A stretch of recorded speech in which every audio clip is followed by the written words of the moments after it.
From 1977 through 1993, Mack manufactured the Superliner Power Unit, a Class 8 heavy-duty truck. The Superliner was the top of the line for Mack trucks. The Superliner series of Mack trucks were very, very popular in America and in Australia. Hi, I'm Logan, and this is another episode of Toy Talk, where we talk about all scales and all kinds of die-cast, resin, and plastic replicas. Subscribe to the channel and ring the bell so you don't miss any of my future videos. The Mack Superliner was introduced by Mack Trucks in 1977 to replace the Mack RW, the R Western model. Its production lasted for 15 years until it was discontinued in 1993.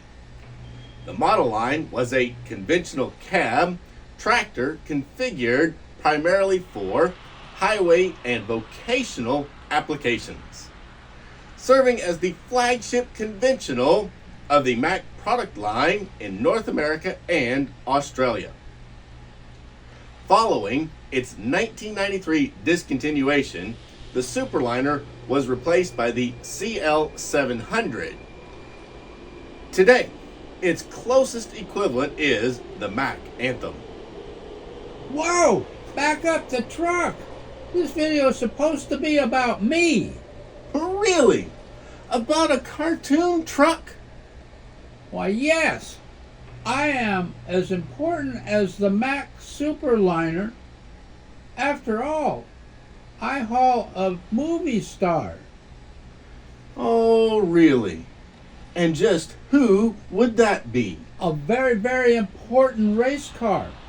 Number 95, Lightning McQueen.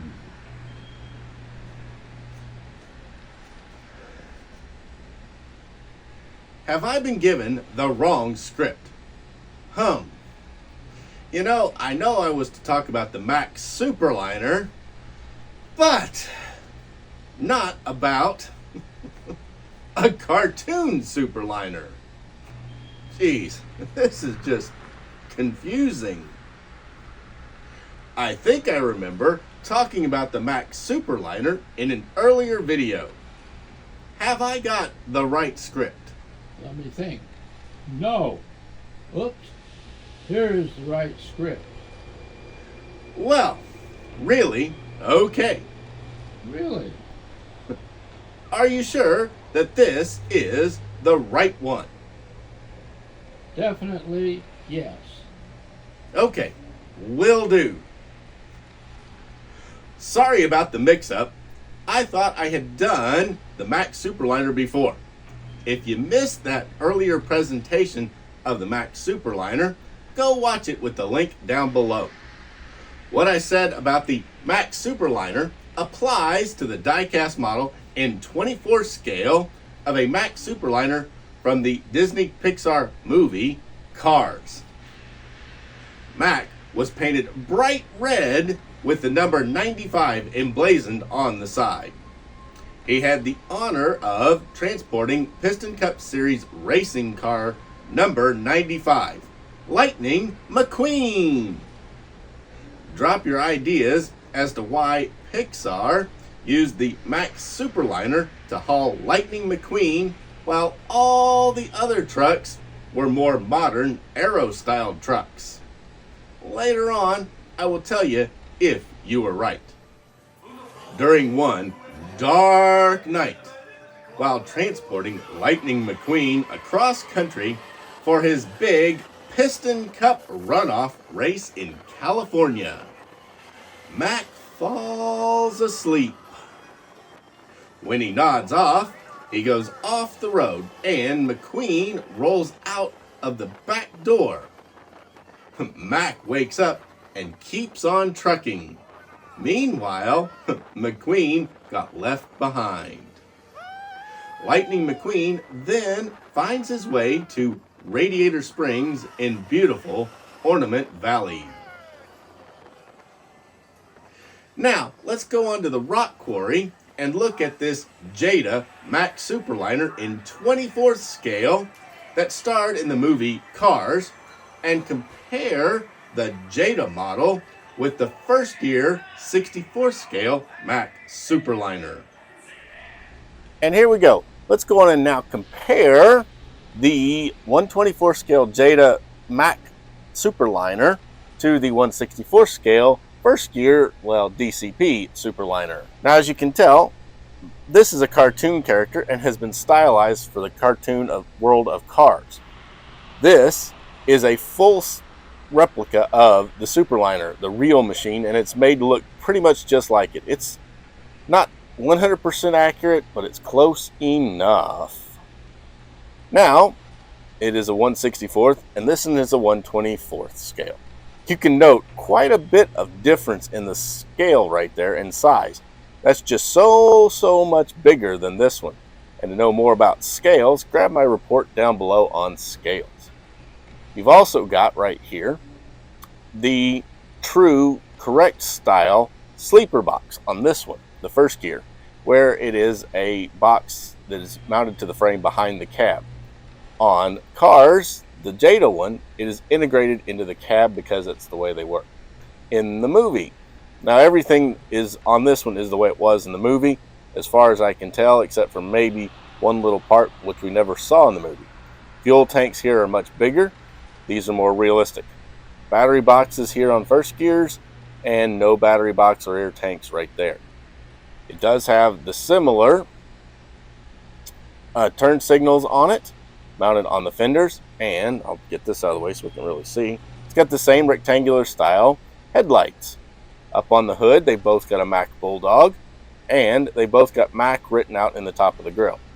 Now, this one has a bar grill, and this one has more of a checkerboard grill. This is correct. This is kind of either an aftermarket or just stylized. This has a correct bumper, but they added the push bumper, so it's a little different. And this one has Mack's mouth in the bumper. Pretty cool. Up here, I'll tip him just a little, you can see Mack's eyes and eyelids for windows. Whereas the first gear one here has actual hard plastic windows with windshield wipers and an interior. There was no interior in this Mack in the movie. On top, he has a trucker's hat. That's very fitting for a cartoon movie, a trucker's hat for a truck.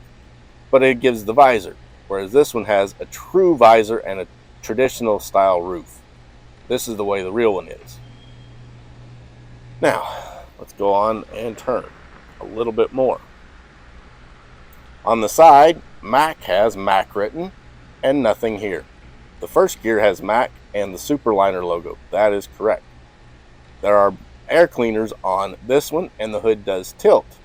Hood does not tilt, no air cleaners. Now, your mirrors. These mirrors are like they were in the cartoon, so they're correct for this one.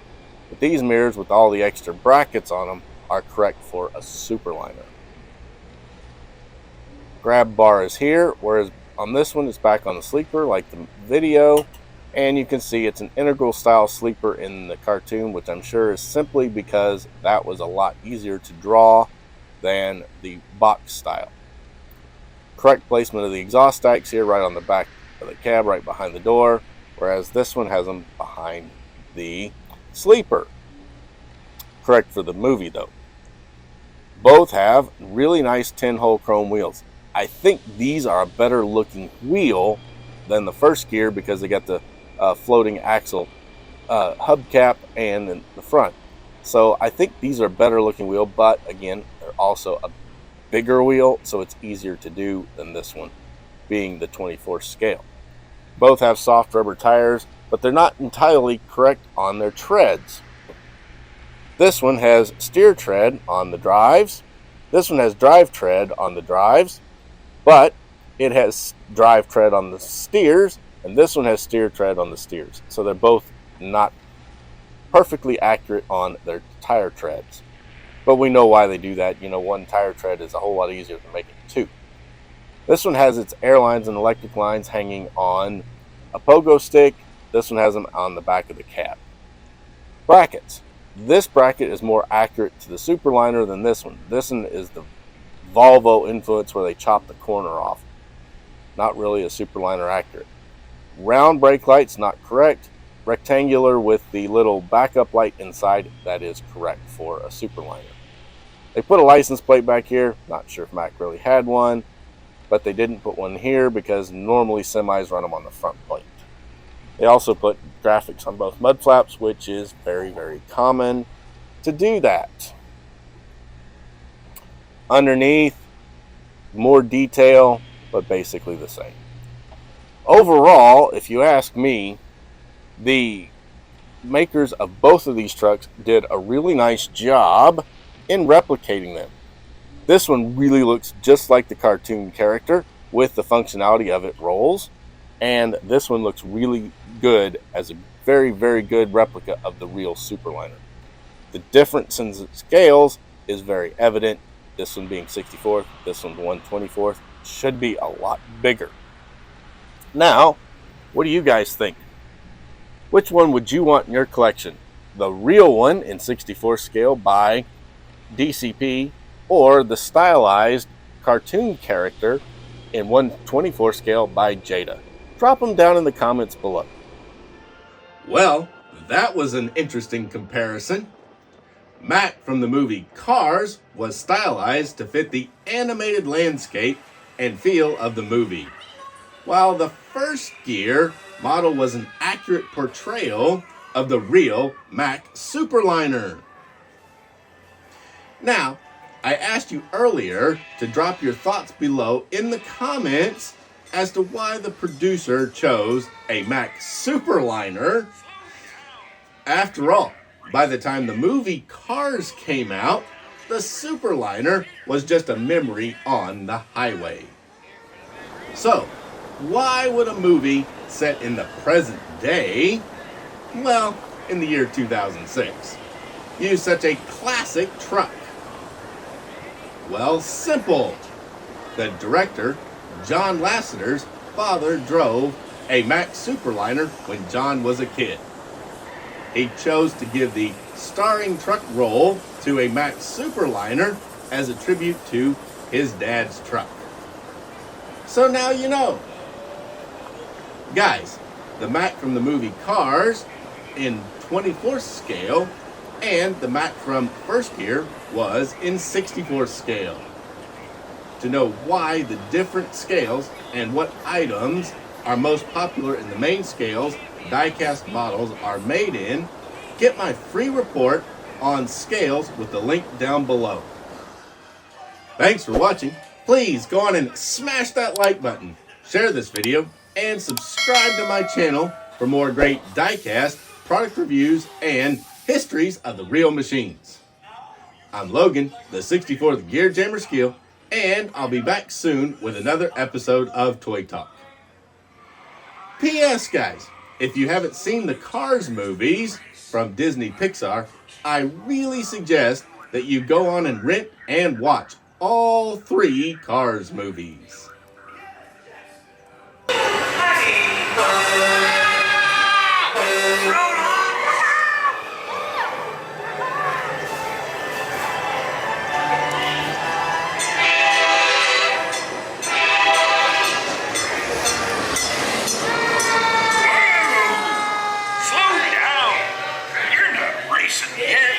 Just follow me to